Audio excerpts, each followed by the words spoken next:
One of the things about our show is it's going to be unique. You are what you do. You can say any amount of things that you want to say, but what you do is what everybody sees. People are like, "Oh, I'm just going to JV it. Like, let's just JV it." Like, what the hell does that mean? I cannot tell you how excited I am to hang out with you guys today. So thank you so much. Well, then that end buyer could come back and say, "Well, I didn't fully understand that it was subject to." That's not a thing. Like, the SEC has thought of all of these things. They've been here since 1932. And you can do what you want with your property. Buyers have time, they have negotiating power, they have options. Oh my gosh, I am blown away by your inexperience, and they've been in business 20 years. And that includes things other people put on your property, right? It's your property, okay? Suddenly Cousin Jimmy's in a lawsuit. A novation is replacing one contract or one obligation with another. Out with the old, in with the new. Yes.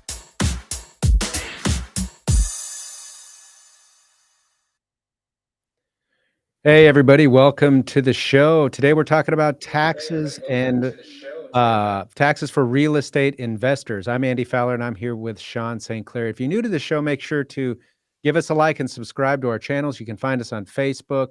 You can find us on YouTube, and you can find us on Twitter. On YouTube, we are at INREM Podcast. That is at INREM Podcast. In addition, you can find the audio version of our podcast on Spotify as well as on Apple Podcasts. Make sure to go there. Make sure to leave us a review and download our episode and subscribe. We'd really appreciate it. With that, we're going to go to Sean, who has our legal update. Thank you, Andy. So my legal update today continues on with the what if questions that I've been doing.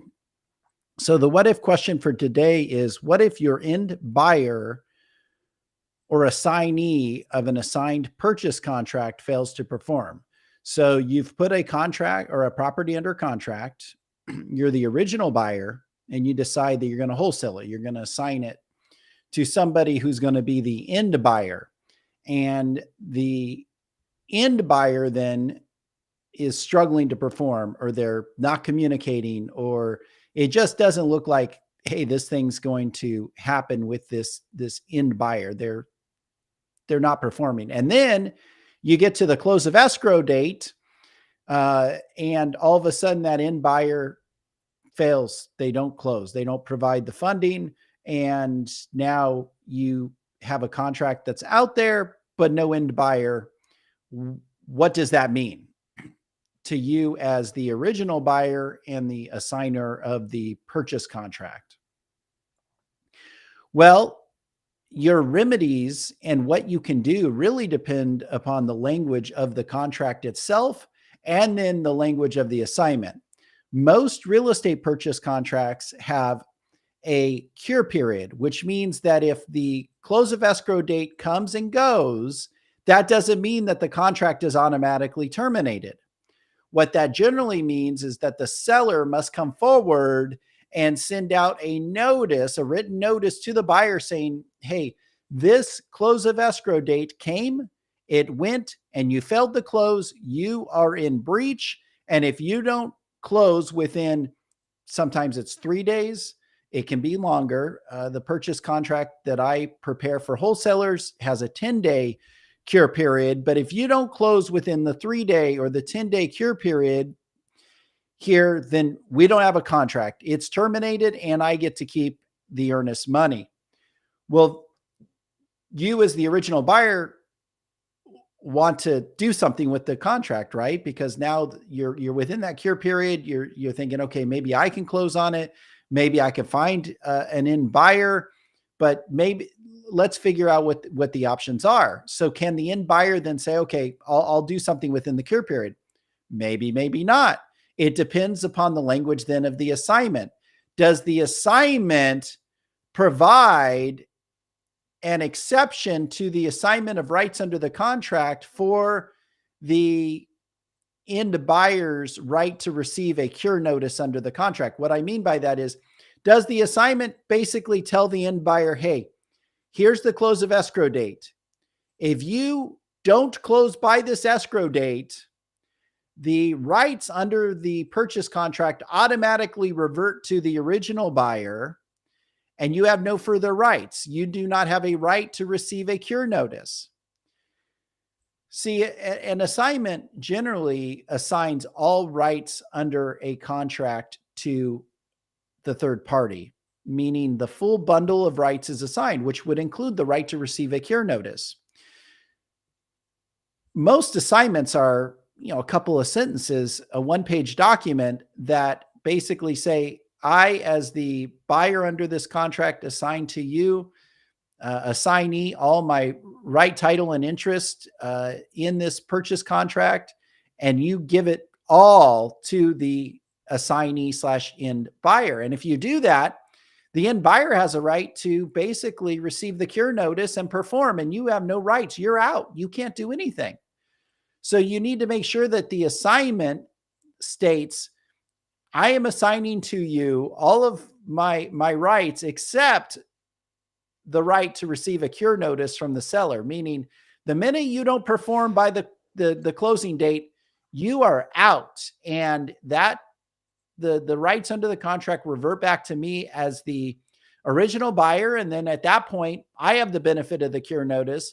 I can either perform or I can go find another end buyer who can perform, but the original end buyer, the original assignee, has no ability to control that, no ability to be involved. They're out of the picture, and you can move forward to maybe save the transaction. So that's what happens if the end buyer of an assigned purchase contract fails to perform. All right. Thank you, Sean. With that, let's talk about a few updates and announcements here at the NREM podcast. A reminder, tomorrow, every Wednesday at 5:00 p.m., we have our Creative Finance Collective. So what is the Creative Finance Collective? That's a collection, a membership of professionals in the creative finance space from a variety of different states and jurisdictions that come together every week to discuss creative finance. And we do that for multiple different reasons. One of those reasons is it helps us as lawyers grow and make our understanding and our practice in the area of creative finance better. It helps hone really our skills, but what it also does is provide you, the listener, an outlet to be able to hear what's going on, and most importantly, ask creative finance questions to lawyers from a variety of different places. That comes at a real enormous tangible value to you, the listener. Not anymore do you have to, well, I should restate that. You always need to consult a lawyer in your state regarding your specific state legal issue. But if you have ever wanted to hear how different lawyers approach creative finance from different topics, this is your opportunity to ask any question you can think of we make ourselves available for the entire hour. And we've got lawyers from Ohio, from California, from Arizona, from Texas, from Georgia, from Alabama.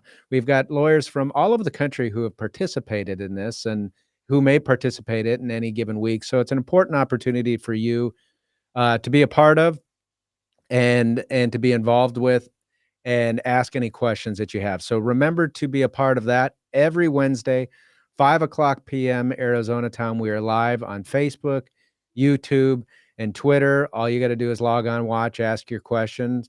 And if you got multiple questions, we'll take those as well. So that's important to be a part of. Again, 5:00 every Wednesday, 5 p.m. Arizona time, the Creative Finance Collective. Also, today we're talking about taxes, real estate taxes, tax structure, strategy.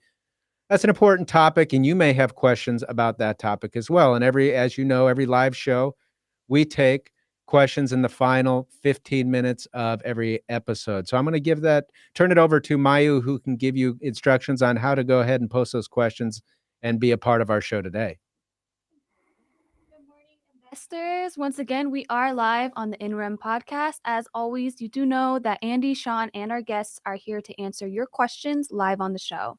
If you're watching in REM, whether it's from our YouTube or Facebook pages, we are monitoring our comments for your questions. We only take about 10 to 15 minutes at the end of the show, so don't wait. If you have a great question in mind, feel free to drop it in the comments, and we'll try to get to all of them at the end of the podcast. So tell us again what today's topic is, Andy, and let's go ahead and get into it. All right. Thank you, Mayu. Okay. So today's topic is planning makes perfect taxes for real estate investors. So we're talking about taxes that you as real estate investors may face, ways to plan for that, strategies, so on and so forth. And with us to discuss that topic is Larry West with Precision Business Strategies outside of Texas. Larry, thanks so much for joining us. Hey, thank you for the opportunity.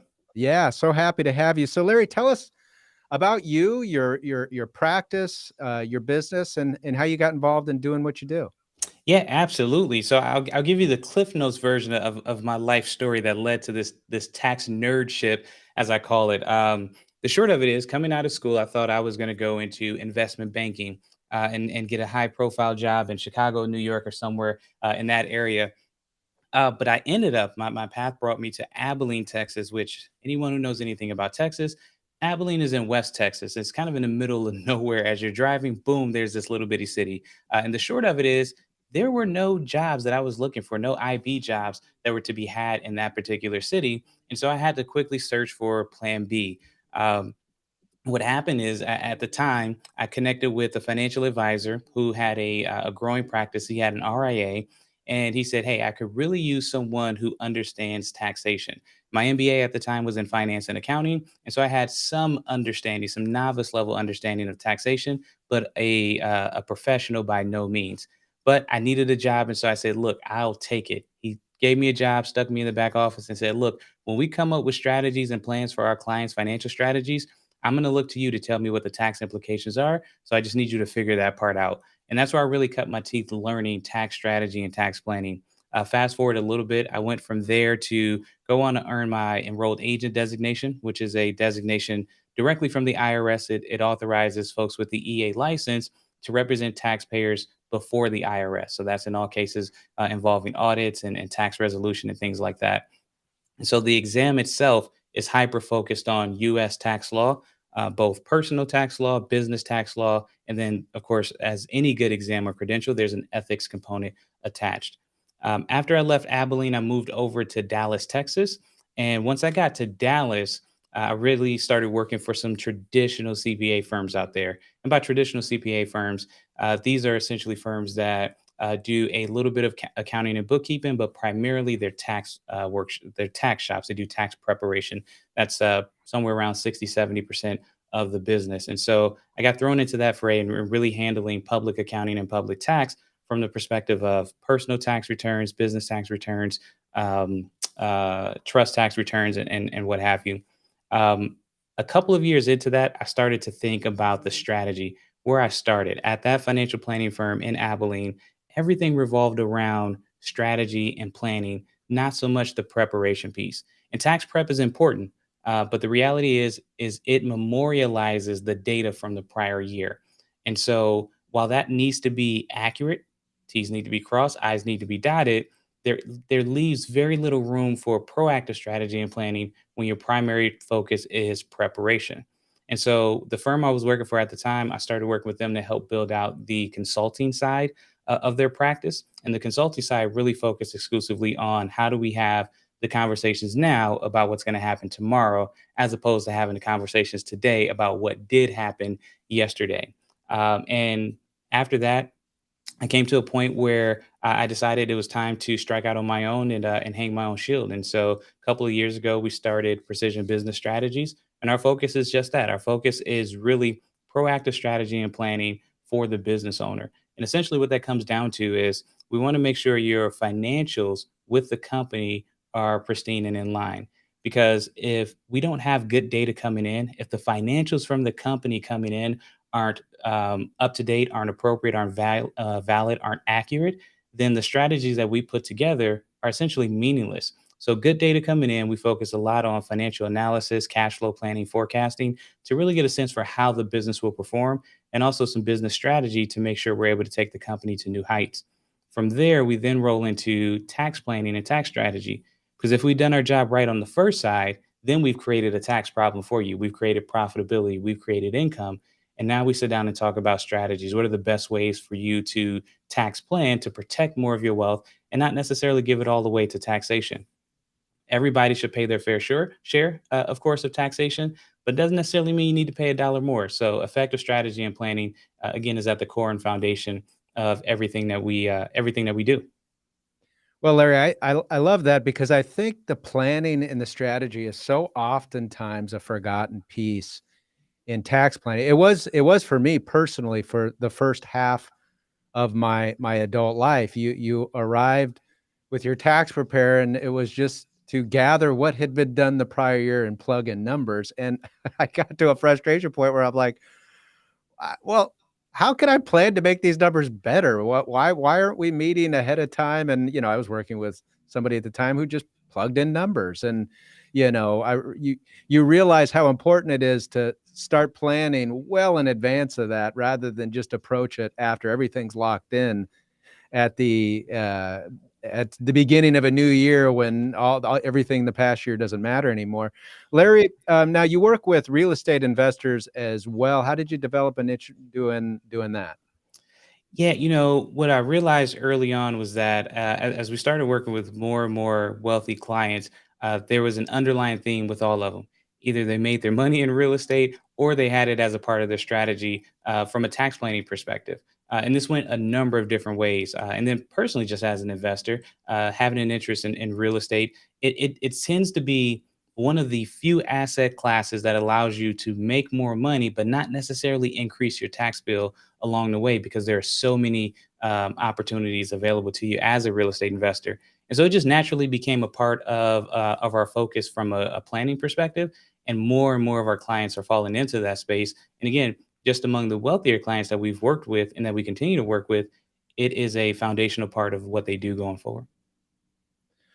So, one question that we approach and deal with on our show, this is a show devoted to the law for real estate investors. So, Sean and I are attorneys, and we spend a lot of time talking about the legal reasons why you might structure things one way or not structure things another way. But one of the things that we come into contact a lot with is there are legal reasons to do things, but then there are tax considerations and tax reasons to either do things in addition or maybe to consider doing things um, slightly different. So Mhm. oftentimes a listener, somebody who's considering getting into the real estate space, because if they're really thinking about taxes and the law and those kind of things and being proactive and thinking about it, they're going to think about this very early on in the process. That's hopefully the idea, right? So they come to you and they say, Larry, I've been thinking about getting into real estate. This is something I'm excited about. This is what I want to build my business around. Where do I start? So somebody just coming into the space, how would you advise them to best start setting up what they're doing to provide them the best tax benefits? Yeah, we start with a very important phrase slash question, and it starts like this: How you make your money tells us how that money will be taxed. And so the first part of it is real estate has so many different areas that you can get into. Which part are you interested in focusing on? Is this going to be wholesaling, fixing and flipping, develop and sell, or is this going to be a asset strategy, which is a long term hold? I'm going to buy it, hold it, rent it out, whether that's short term or long term rental or what have you, because those have two totally different implications. And as we talk about structure and we get into the conversations with legal, depending on which side they are on, we'll have recommendations on the type of structure we think would be the most tax efficient. So that's the first part: is what avenue are you going to go into? And from there, once we understand that, then the entity structure, the next part of that is how you make your money determines how it's taxed. How it's taxed tells us the most appropriate structure to mitigate against that tax. And so then we start to have conversations around, does it make sense to look at single member LLC versus multi-member? What are the tax implications there? Especially if you're on the side of what the IRS calls a dealer, fix and flip, wholesale, develop and sell. Does it make sense to make a tax election to be taxed as an S corporation for the type of structure? Because all of those decisions, again, that we make on the front end will have long-term implications down the line. And after we've figured those two things out, how they're making their money, what the most appropriate structure is, then we jump into a little bit more of I'm going to call it the accounting and bookkeeping side. How do we track the money appropriately? What does the flow of funds need to look like? Not just to help protect on the accounting side, but also legal reasons, right? We get into conversations around commingling and how you pierce corporate veils that way. And from there, the conversation really starts to evolve more towards the long-term goals. So, Larry, let's start first with the long-term holds. And this is one that I personally even struggle with, because I'm not sure I fully appreciate or understand the significance. But I've been told by investors that, okay, if I'm going to have a long-term buy and hold structure, that what they want to, my tax professional has said that they want to see basically a holding company followed by, the actual entities that own the real estate, which would be disregarded entities generally, that, the holding company wholly owns those. But they want the holding company to be a partnership as opposed to a sole proprietorship or a sole owner. And I'm not sure I fully understand why. Can and you're kind of shaking your head like, yeah. Can you explain that to me and our listeners? Yeah, I'll try to preface it by saying sometimes, and we often give disclaimers, but I think a lot of us are guilty of it. We kind of step into the legal world a little bit based on our experiences, and that really drives the recommendation. So here's the thought behind it. When you do the holding company strategy and you have multiple entities underneath, what the tax professional is typically thinking about is, how do we give you both asset planning and tax planning at the same time?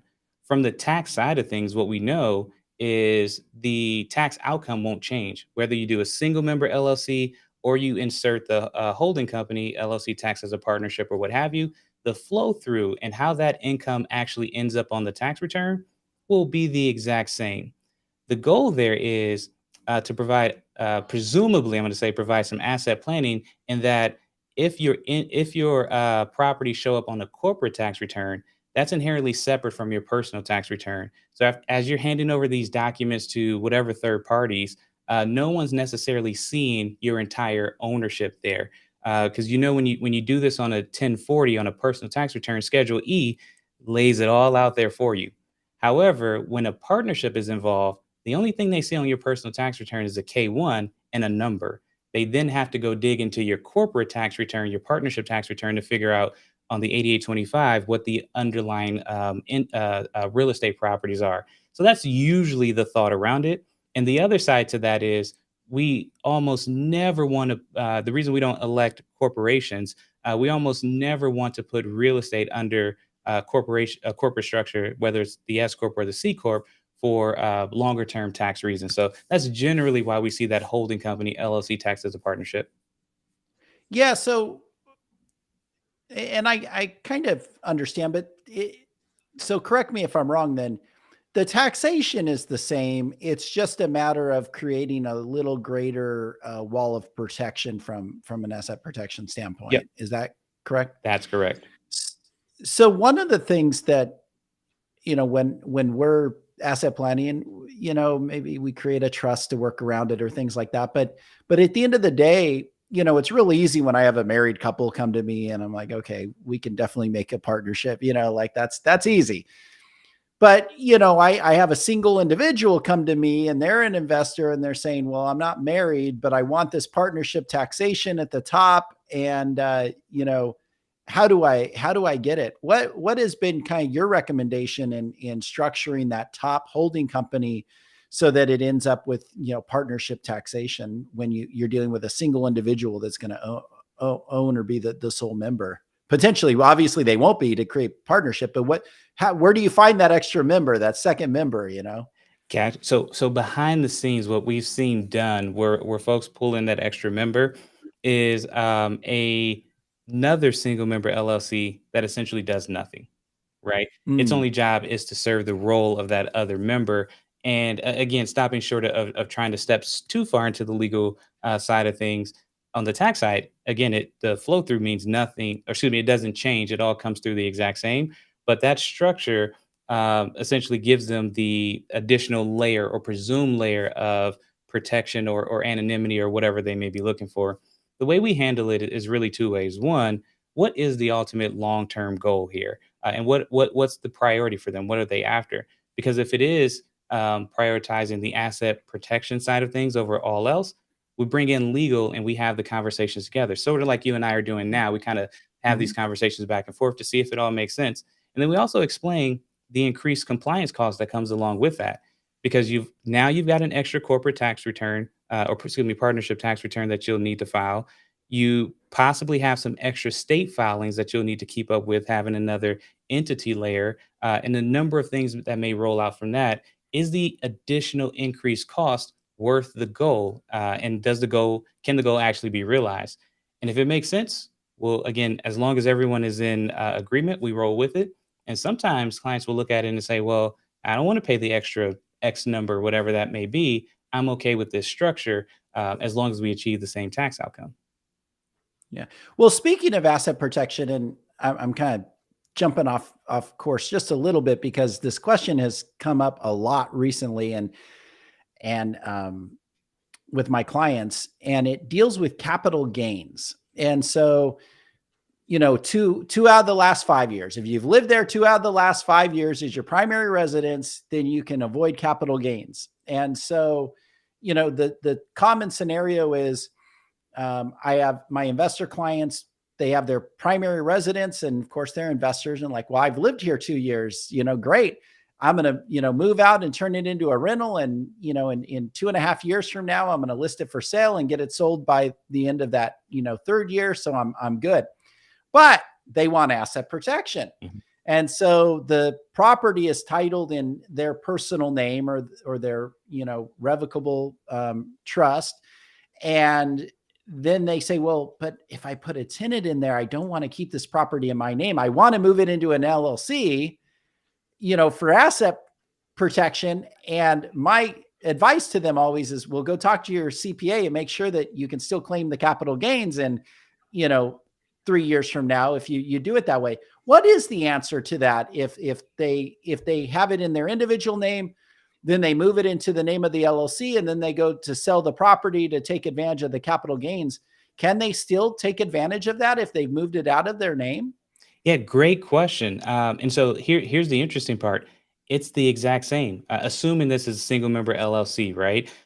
Whether they continue to hold it in their name or push it into the LLC, the outcome there is going to be the same. And here's why. The 121 exclusion that we're talking about, two out of the last 5 years, the part that people forget, and this is the case whether it's in the LLC or out of it, the moment you turn it into a business property or rental property, you have depreciation. And that exclusion is going to be reduced by some calculation according to the depreciation that you took.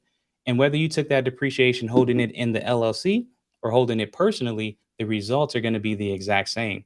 The only difference here, jump into the legal side, is does it really give you the protection you're looking for? And so that's the only, I'm going to say variable, or that's the main variable, I should say, that we will work through. Otherwise, the result remains the exact same. And are there any tax consequences from, let's say I bought it 2 years ago, purchased it for, $400,000. It's now worth $600,000. And I'm going to transfer it to my LLC for that asset protection purpose because I'm no longer residing there. I'm going to turn it into a rental. When I convey it to that LLC, are there any tax consequences resulting from that conveyance if the property is now, worth $600,000? That's a great question. Again, assuming single member LLC, there typically are not any tax consequences there, given that it's disregarded in the eyes of the IRS. You're essentially considered one, even though for legal purposes you are two separate. So there usually are not going to be tax consequences. Now, I'll give you a couple of gotchas that we've seen. Some people will do that, and I don't know under whose guise or advice, they'll go and elect to have that LLC taxed as an S corporation. Now we've got a problem, especially if you try to move it out, because then it has to be distributed at fair market gain, and you end up with tax situations there. But again, going back to the original part, assuming we remain single member LLC, usually not a tax consequence to contribute or distribute it in and out of that entity. Good. Yeah, that's great information. Thank you for that. And I'm assuming that the entity has to be the same ownership as the real estate. So if, husband and wife owned it, the husband and wife should be the members of that LLC, or a single individual owned it, that individual. You shouldn't bring in partners or investors and add them to the LLC because that might mess everything up, right? That is correct. You're absolutely right. And that's where the fact pattern has to be appropriate, and everything needs to track and follow correctly. And the moment you do move from single member to multi-member, or perhaps make different elections, you've changed the entire tax structure, and there could be other consequences lying ahead. So Larry, sticking with kind of the same line of questioning we're talking about here, which I think started with Sean's initial hypothetical of being long-term holds. And Mhm. I know this can change, but in a long-term hold, just kind of backing up and more basic, I think you mentioned it's less preferable to have that under a corporate tax structure. Why is that in a long-term hold? Now we get into the fun nerd stuff. So here's the I'm going to try to put this in the most layman terms possible. When you have a property inside of a corporation, especially when you're a long-term real estate investor, a lot of times you find yourself taking the note in your personal name and then later deeding that property into an LLC, or some other type of structure, right? So now you've transferred ownership from yourself to the structure, and then you go to refi or you go to sell, and the bank says, "Hold on, pump the brakes. Why is this name on title, not yours, who we have the note with?" So you have to deed it out. Transactions like that, when you change ownership under a corporate structure, those are considered distributions at fair market value. So in this example, $400,000 property, let's assume over a couple of years it rises to 600,000, and now you have to deed that property out, or perhaps it transfers at because of a death in the family or something like that. That now potentially becomes a taxable event at the $600,000 mark, not for which you initially purchased it. So you could be hit with a capital gain of 200,000 on a transaction that you essentially made no money on. The other thing is, we know for corporations you have to establish basis, or even for partnerships you establish basis. What you've contributed, less what you've taken out, the net between those basically establishes your basis. When you have rental property, your depreciation deduction that you get each year decreases your basis in that property.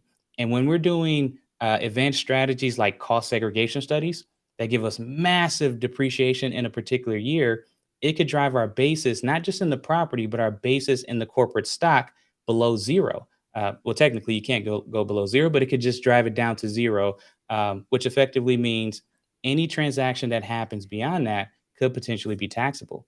If you try to take a distribution from your S corporation and you have no basis in the S corp stock, that's now taxable as a dividend. Where in other cases, it could be considered just a regular distribution or return of your capital. So, because real estate gives you all these tax advantages, it almost makes no sense to push it into the corporate structure. And the last thing I'll say too is, a lot of times when we elect to be taxed as an S corporation, quite frankly, we're trying to escape Social Security and Medicare tax, employment tax, as most people call it. Remember my first phrase: how you make your money determines how that money is taxed. When you make your money through passive income as defined by the IRS, not us as investors, that's generally rental income, interest income, or other type of investment related income. That's considered passive in the eyes of the IRS, which is essentially means it's not subject to Social Security or Medicare tax. So there's no reason to use an S corporation because the money that you're earning is already tax advantaged from that perspective. So those are three reasons. There are also some very important estate planning and wealth planning reasons that we don't want to do it, but I think those are three of the more basic reasons. That's very interesting and frightening all at the same time. So let me boil this down to it. Of course, this would never happen because nobody ever comes to your office or our office like this, but says, all I want to do is invest in buy and holds. That's what I'm going to do. The currency is only going to continue to debase over time. I want to make my money in real estate. I'm just going to buy and hold. What is the ideal in that situation, structured? No entity at all? Well, we definitely would recommend at the very least an LLC.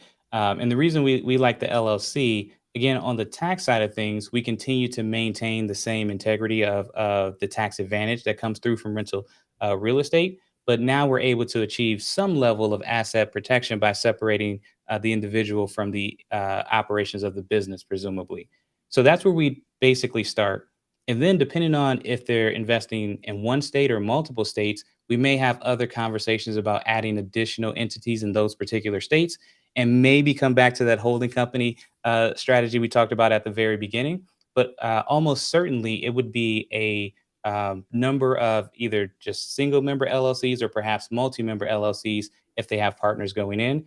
I can't see just under that particular scenario. And obviously, there are a number of underlying things we'd have to consider, but I can't see anywhere where an S corporation election or even a C corporation election would fit into that umbrella. Yeah, one of the things that, or one of the reasons why I like having the holding company, especially here in Arizona, is we are able to create an operating agreement for that holding company that says, who can sign and all of this stuff, the authorized representatives and the whole thing, do maybe one resolution for that company. And then we can go and just form disregarded entities, wholly owned entities under that holding company. And at least here in Arizona, we don't have to do operating agreements each time we form a new LLC because it's all going to be controlled by that holding company. So it's really, quick and cheap. And in Arizona, if I have a holding company and I have a client come to me and say, hey, I'm about to buy this property. We're closing tomorrow. Here's the address. I want a new LLC fully owned by my holding company. We can literally form it and have it ready to go up and running over to the title company in a matter of hours here in Arizona. Nice. Yeah. So that's why I like the holding company. Now, where things get interesting, and the discussions, with my clients get interesting is, hey, do I need a new LLC for every property that I own?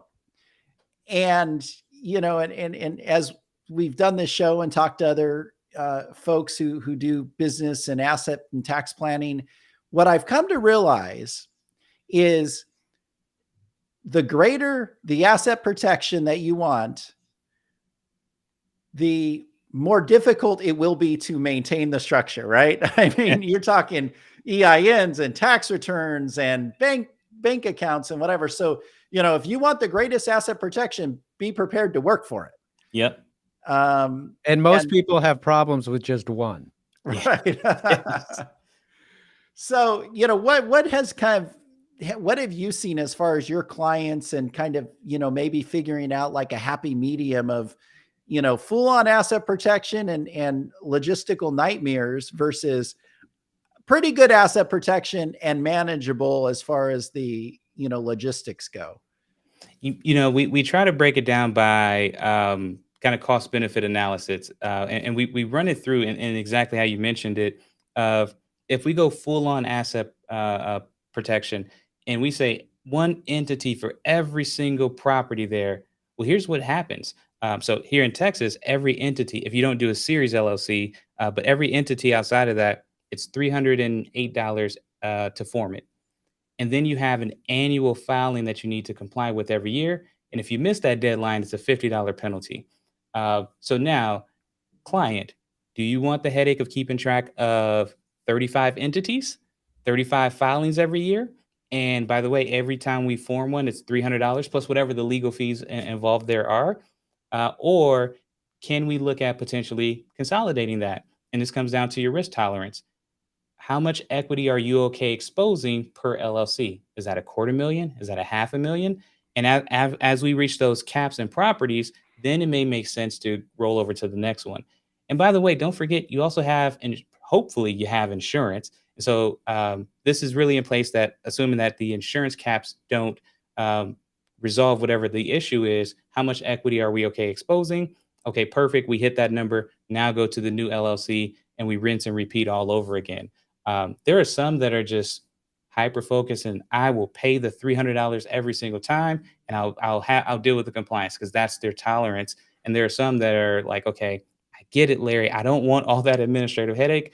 Let's talk about how we group these together and we pull in the different professionals that we need to make that happen. Yeah, no, I really like that approach. And it really does come down to risk tolerance. So my clients who try to eliminate some of the logistical hurdles, but they want some asset protection. Normally we talk about, okay, let's start with 5, right? So buy 5 properties, form 5 LLCs. And then when you've done that, let's take a look at the equity, and maybe we can, like you said, rinse and repeat and go through and start adding to those until you get to the point where you're just not comfortable from an equity perspective within a particular LLC. And then you just move on and keep filling those LLCs up until you get comfortable there. And then, you could do that pattern, again, and keep doing it to build your empire, if you will. One of the things that our clients come to us about, and I'm not a huge fan of it, but I'm always interested in other professionals' takes. They come and they say, all right, I'm going to invest and I need a land trust, or I need some trust that they think is going to give them this amazing tax benefit and asset protection. And I always tell them there's no such thing.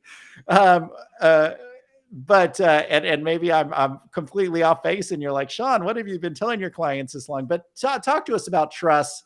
Is there really any benefit for creating some form of land trust structure from a tax perspective that's going to, do this amazing thing for them from, as far as their taxes go? Yes. And the reason I laugh is because we get that quite often as well. And there are no shortage of TikTok and Instagram reel videos that talk about just throw everything in a business trust and distribute it to a family trust, and you'll never pay taxes. 99% of the people don't know this is what the wealthy do. It's like, whoa, pump the brakes, because that's not true. Okay. Some of that may be tax evasion, but that's a later topic. So here's the deal with trust. What the conversation we have really starts here. The point of the trust at the foundational side is long-term strategy and planning as it relates to your estate. As we know, when we look at living revocable trusts, those are simply pass-through entities. And correct me if I shouldn't call them entities, but correct me if I'm wrong. They essentially allow your assets to pass on to your beneficiaries while not going through probate, because who wants a judge that you've never met in your life to decide where your assets that you spent a lifetime building to go? From there, we start to then discover what level of wealth are we currently at, and what are the long-term implications if and when something happens? Do we need to get into the giving conversation? Do we need to start to have conversations about irrevocable trusts that have specific provisions? But it's a level that we essentially step through. When it almost all the time they say, well, what about a land trust? And my response is usually the same. The land trust usually doesn't provide any additional income tax benefits. So it doesn't allow you to save on income tax or mitigate income tax. And remember, real estate is fairly tax efficient anyway. Now, I don't know what it means at a hyper local level, because some people may have property tax implications and different things like that, depending on their state. So that may be different. But in the grand scheme of things, it doesn't do anything for your income tax side of things. So whether you use it or don't use it, I think comes down to, does it matter for your asset planning side versus your tax side? Yeah. And don't get me wrong. I mean, there are attorneys, and they're high-end attorneys, and they charge a lot of money, and they're worth it, who can use trust strategies to lower your overall assets so that you're not hit with estate taxation. Absolutely. We're talking about, right now, I think that the estate tax exemption is 10 million and change. And so if your assets are over that, anything that's over that is going to be heavily taxed. Mm-hmm. And so there are people who are willing to spend, significant sums today to avoid taxes tomorrow. And I'm all for that. And I have clients who I refer to, some of the bigger firms in Phoenix who have extraordinary tax attorneys and estate planning attorneys who can do it, and they're not cheap. And it's something that you should do. I mean, I think that's proper, is to try to figure out how you're going to best provide for, your heirs and your estate going forward. But I'm talking about like today taxation, income taxation and things like that. And I think that's what you're talking about as well, is there are there is long-term tax planning that can be done, but it's not for today's taxes. It's for some later date, frankly, when you're not even alive. Yep. Would you agree, with that? Yep. Absolutely agree. Larry, so jumping back, we talked about the hypothetical of long buy and holds planning, but a lot of times folks that come in for planning, maybe they want to get into real estate, but they have no idea what their niche is going to be. They're just toying around with everything. I have no evidence behind this other than just mere suspicion, but I have my suspicion is a lot of times real estate investors end up in the buy and hold camp as they mature. There's more of a temptation early on to be in the other camp, which is, I can fix and flip this. And maybe I learned a trade and construction and I can do this. And this is maybe a faster realization of money. So a lot of them either don't know what area they're going to get into, or they're going to explore some of the other side of the real estate coin, which might have a different tax consequence associated with that. For somebody who's really wants to get their feet wet and they're working through, do your recommendations really change on how they need to structure, or are they going to still stay with kind of the basic LLC if it's just you by yourself that's pretty fungible on how you're going to be able to use that? Well, it may change. Well, let me say this. Usually we're still going to start with an LLC just as the initial entity. What may or may not change is what tax election we may or may not make. So if they do take a ride on the wild side and they say, hey, I'm going to do some fix and flip projects, I'm going to do some wholesaling and really go after the cash or again, what the IRS calls dealers, then as they become profitable, we reevaluate either each quarter or each year, depending on how often we're meeting, to see when it makes sense to make the tax election to be taxed as an S corporation, or if it makes sense at all. Because we don't make that decision right away until we've understood how successful the venture is going to be and how profitable they are. Because again, all that comes with extra compliance. You got accounting, payroll, as well as a new tax return that needs to be filed each year. Do the savings justify the additional cost that we're taking on? If they do remain on the buy and hold side, then we may or may not ever make a tax election the other way, that being an LLC tax as a partnership on that side of things. Again, depending on how their empire grows and whether or not it makes sense from a legal and compliance perspective. Talk to us. This is somewhat unrelated, but a topic in real estate taxation that we're always interested in. We don't really do much of this, but are always interested in how this plays out. Talk to us about 1031 exchanges and when those make sense, and which might depend on kind of given market conditions. But when should a real estate investor be looking from a tax perspective at a 1031 exchange? Yeah, great question there. So common monikers in the tax space is exchange, and die. And what they're basically saying is look, when you do a 1031 exchange, and it's called a like-kind exchange. The IRS essentially says if you exchange real property for real property and follow these other subset of rules, will allow you to defer capital gains tax. And what it basically means is if I hold a property and then I sell it for, I don't know, let's call it $500,000. And whatever the capital gains tax on that $500,000 sale, it is what it is. I have a choice to either bite the bullet and pay the tax or try to go under the 1031. If I follow those rules to a T, which is essentially identifying my new property or properties within 45 days, closing on my new property or properties within 180 days, and the total acquisition of my new property or properties is equal to or greater than my sales price of the old property, then I can defer the capital gain. So I can take that $500,000 that I just got from the sale, take it and put all of it towards new property, or again, multiple properties, as long as the aggregate is above the number, and essentially rinse and repeat my process all over again. Now, instead of one property, that was probably $250,000. I've got several properties with $500,000 of down payment. We could probably buy $1 million, $1.5 million more worth of property. So I've kind of increased my net worth. I've increased my cash flow. And by the way, I did not pay taxes on the sale of that income because I followed the 1031 like kind exchange. It makes sense in the sorry, let me get to the last part of that. The exchange, die. So a lot of people rinse and repeat that process to build their real estate empire until they've kind of reached the end of life, quite frankly. And then they work on transitioning it to the next generation, which can be done very tax efficiently, whether that's a step up in basis or that's some gift planning that may happen before you punch the ticket. I'll say it that way. Uh, so that's the value of the 1031. When does it make sense? When your strategy is, again, long-term holds, the new investment pencils. That means you do your underwriting as an investor first. And as long as the new investment works out to your standards, to your buy box, then it's usually a great idea. But what we've seen is a lot of people are compromising, not wanting to pay the tax on their gain and ending up in really crappy new investments that aren't performing to standard. And so we always say, don't let the tax tail wag the dog. If it makes investment sense, perfect, let's do it. If the deal doesn't pencil, let's find some other strategies, because I'd rather have you bite the bullet and pay the tax, worst case scenario, and still have free cash flow to do what you want, as opposed to end up in a dog of an investment, kind of kicking yourself, wishing you had done something different.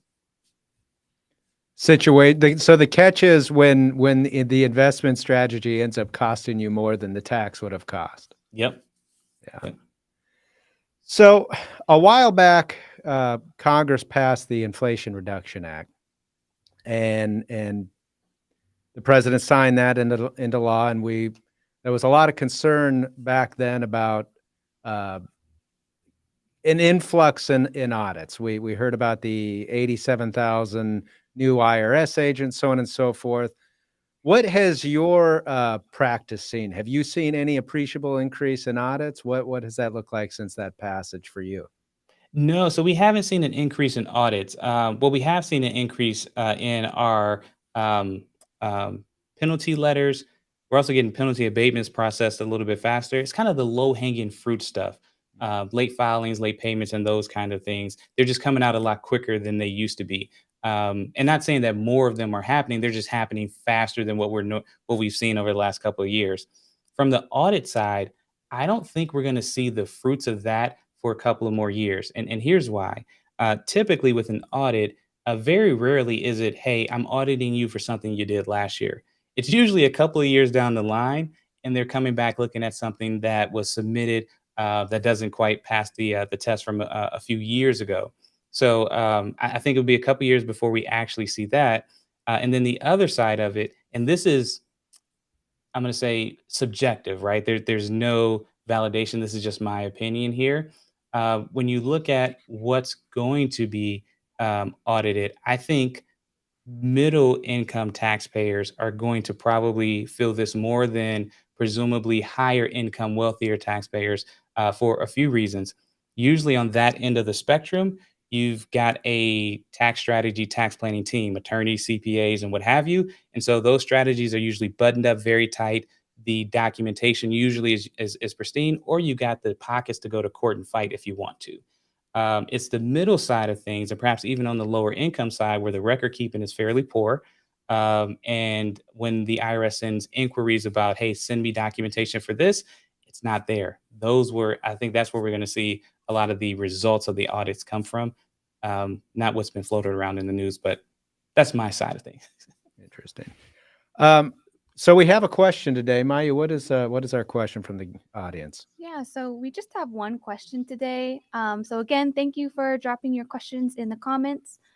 And so the question is as posed: if you're doing buy and holds, flipping and buying and selling and remodeling, how would you structure the business?